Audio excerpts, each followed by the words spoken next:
Hey everyone, welcome back to another episode of The Perspective. I'm TiffanyLaShon, and today we have our guest, comedian Dat Monty, with us. And I'm so excited that he's here to tell us a little bit about his life's journey and some of the things that he's went through and how he's overcame it. So welcome, Mr. Dat Monty. Thank you. Thank you. Pleasure to be here. Glad to have you here. So give us a little bit about your story and a little bit of encouragement to our guests as you tell us about your story. Oh, okay. Well, I'm a product of the northeast side of Houston. Graduated from Smiley High School, went to college at Arkansas State University on a football scholarship. Radio, broadcast journalism major and stuff like that. Graduated. Got out, and it was a point to where I didn't know what I wanted to do. Yeah. Went to an NFL camp, was dealing with somebody that wasn't an agent. Mm-hmm. He ended up taking money, and it was just like, okay, that was the whole idea of just going to college. Right. You know, I'm gonna make it to the NFL, but at that point it was just like, man, what are you gonna do now? Yeah. You know, I became stressed about it.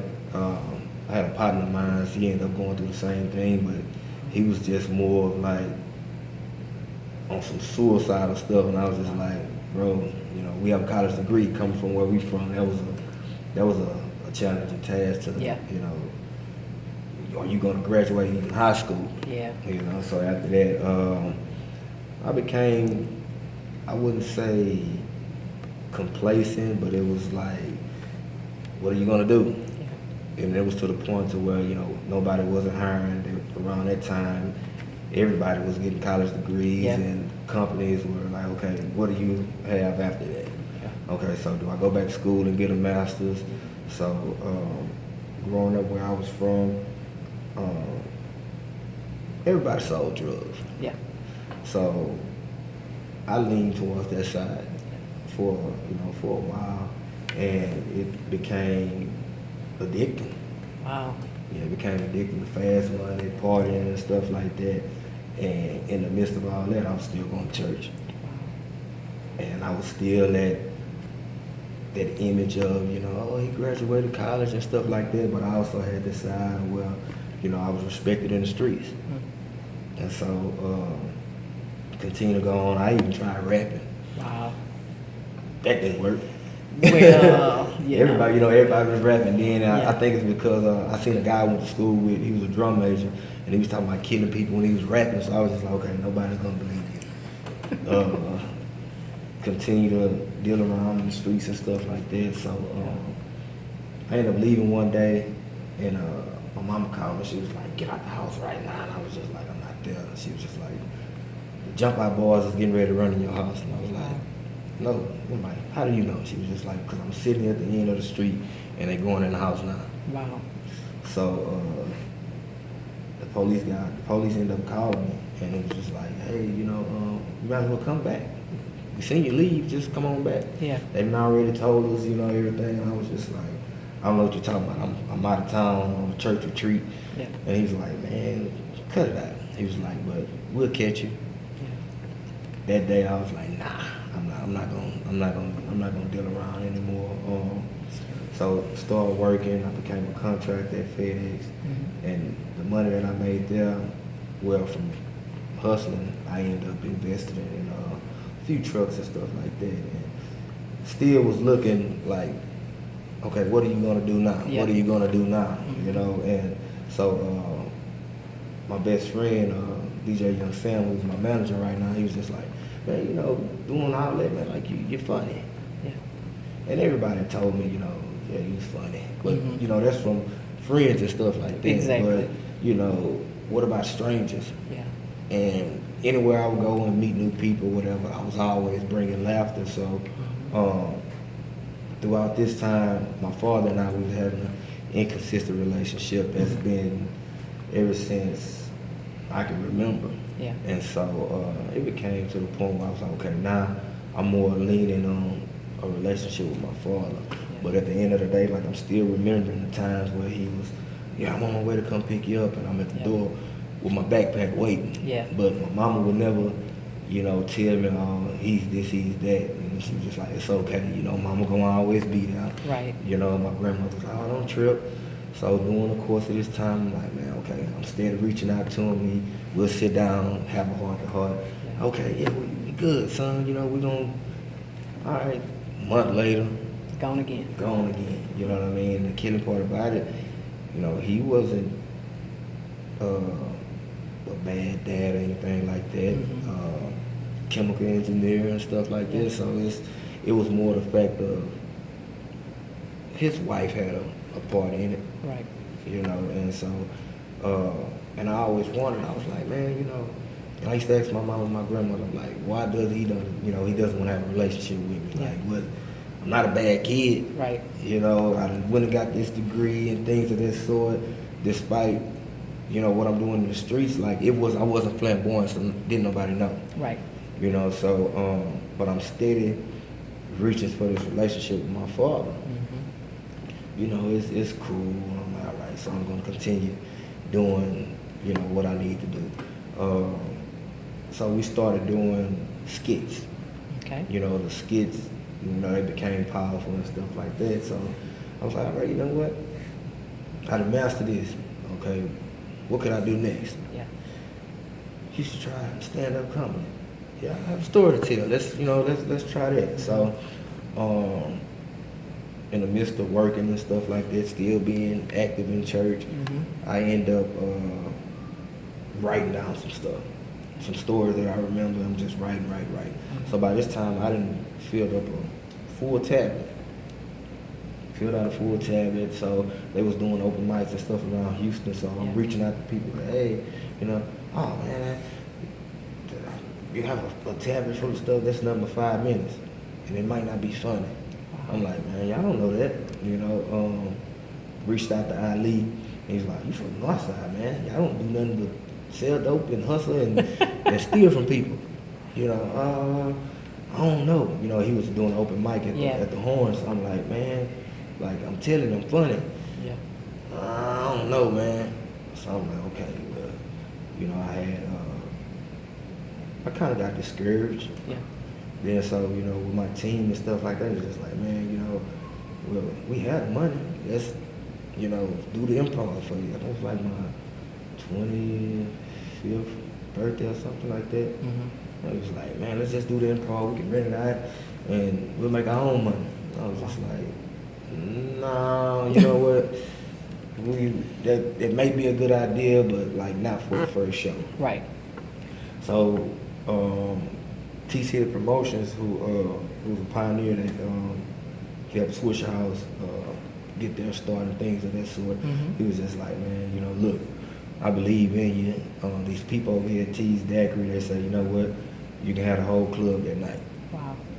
You know, they just want that bar. So I'm like, okay. First show I ever did, 47 minutes, packed house. Awesome. Now for a beginner, you know, 47 minutes, that's, A long time. you know, Yeah. like that's what the greats do and things of that Yeah. sort, you know. Never did an open mic or anything of that sort. So in the back of my mind, I'm like, okay, well, let's go. So a lot of people got to gravitate to me and things of that sort. And it was like, hey, you know, I think like maybe a month later, I ended up I went to LA. I did the Hollywood Improv, and I did like another spot. The Improv, I did good. And then the other spot, it was like a mixed crowd, so they was just looking at me like, Wow. the things that we laugh about, they was just like, Didn't really get it. yeah, and I was like, oh man. So took a little discouraging little trip after that. I was just like, man, like, okay, you have to elevate yourself. So around that time I became a student of the game and things of that sort. But in the midst of making people laugh, I'm still thinking about this relationship with my father. So take us to the moment of when the relationship with your father, would you say it led you maybe to selling drugs? Or would you say the inconsistency in that maybe led you to the selling of the drugs, or made you take the turn to comedy as a relief because the relationship was so inconsistent? I believe I wanted to show him that I can be a man without you. I'm showing you this. Wow. You know, he didn't he never seen. All he seen was the cars and you know the jewelry and stuff like that. But he never seen that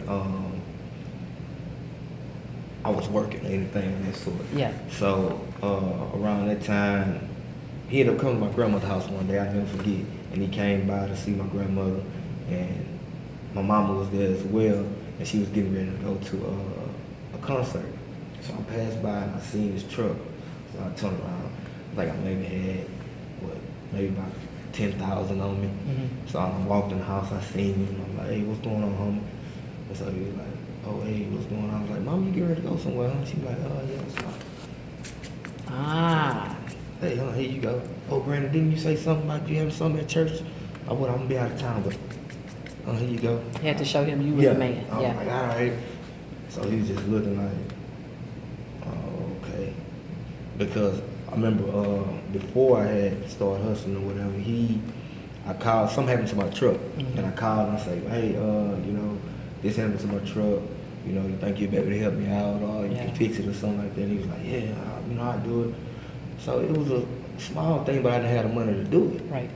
So I'm like, so I'm calling. He's not answering. His wife, oh, he's at work. So one day I passed by there and I'm calling. They sit in the garage. She's like, he's at work. Mm-hmm. So I'm like, okay. So I called one Sunday, got out of church, and he was like, you don't have to keep on calling, man. Oh, I know what I said I was gonna do. I'm like, no, don't worry about it. Wow. You know, so and it just got to the point where, you know, I always kept my faith in God, but it was just like, man, like a lot of stuff I'm really learning from a lot of older guys in the streets. Mm-hmm. And, you know, once a lot of older guys that I knew that I grew up around and found out that I was hustling, it's just like, man, like, nah. Yeah. You know, but we can't tell you what to do because you're grown. You seen us do it. Right. So the way I was moving, you know, it was like, but how are you learning this? And I'm like, well, I don't watch y'all go to jail like 75,000 times, so I know What not to do. What not to do. Yeah. You know what I mean? And a lot of them became disappointed in me, but y'all not pointing me to no job or nothing like that. So you can't tell me how to eat if you're not feeding me. Yeah. So I want you to look at the camera and talk to the young men who are just like you in this moment, who don't have guidance, who don't have direction, who are looking for a father figure that didn't answer the phone when they called, that said, yeah, I'll be there and wasn't there. How do they look to someone besides the men in the streets? Who is it that you would suggest that they go to when their father is not available? Well, first of all, you don't need a father in your life to be successful. Mm-hmm. You know, your mother, you know, she's your backbone. You know, if your mother is living, you know, your grandmother, it's somebody that's there that really cares about you. Prayer. You know, a lot of people may say, you know, well, it's not going to happen that fast. A fervent prayer beats anything. Yeah. You know, so at the end of the day, don't feel discouraged that, okay, I don't have a father or, you know, nobody cares. At the end of the day, you have to believe in yourself. Yeah. As long as you continue to believe in yourself, like set a goal, you know, and remind yourself daily, hey, I'm going to be something. I'm going to be something no matter the situation or circumstances, and it's going to, the journey is going to be challenging. But the reward at the end, man, it's a beautiful thing. And right now, I'm living I'm having the best time of my life. I'm having the best time of my life, and you know, my son is 9 months now. Yeah. So the motivation I have is, you know, I'm not gonna be that type of dad that was somebody to me. So if I say I'm gonna be there at 10 o'clock to pick him up, and I get there at 10:10, I feel bad. You know, even though I'm picking him up, you know, you know, I still feel bad because I said I was gonna be there at 10. Right. You know, and at the end of the day, that motivation, man, like, it helps. You know, and when I found out I was having a son, I was like, you know what? This just basically God showing me, like, hey, the things that you wanted, the values and the things that you should have been, things should have been instilled in you. Okay, now I presented you with something to instill those values in. And that's what I'm doing. You know, so I'm going to continue to do. I'm going to continue to speak. He's 9 months, and I speak positive affirmations over him daily. Awesome. You know, so don't y'all get discouraged out there, man, and feel like, okay, the fast money ain't all that. It's not all that because, you know, at the end of the day, you get jammed up. The people that you looked out for, the ladies that you dealt with, and once that money gone, man, they're not gonna deal with you. And I was just fortunate that my grandmother's prayers, I never got caught up. You know what I mean? And like they still make fun of me to this day. Like, man, you didn't even get caught up, man. You stopped. Exactly. I got the money put up, and I, you know what I mean. I got out. Yeah. I got out. So at the end of the day, don't y'all think, man, that, oh man, I gotta have this.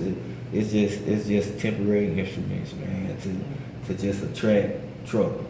Yeah. You know, you may have fun for the time being, but that peace of mind, man, beats a Rolex any day. I'm telling you. Yeah. I'm telling you. So, you know, continue to stay focused and beat the norm. You know what I mean? And y'all will make it. Trust me, y'all will make it. If don't nobody believe in y'all, believe in you because I've been there and I can speak on it. So, yeah. That's good. So we want to say thank you to Dad Monty for coming to the show and talking to not just the young men, because there are some women that didn't have a father that are looking at these young men who maybe are selling drugs and looking at them as if they're going to be their provider. And so we just say thank you for opening their eyes to a different outlook or a different perspective on what they may be seeing as their way to say, I have a father, or there's a man who will provide or will protect or will show me the way.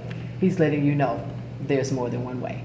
So we thank you for sharing your story with us, problem. and we are grateful to have you, and we thank you, and we'll see you next time on the next episode of The Perspective.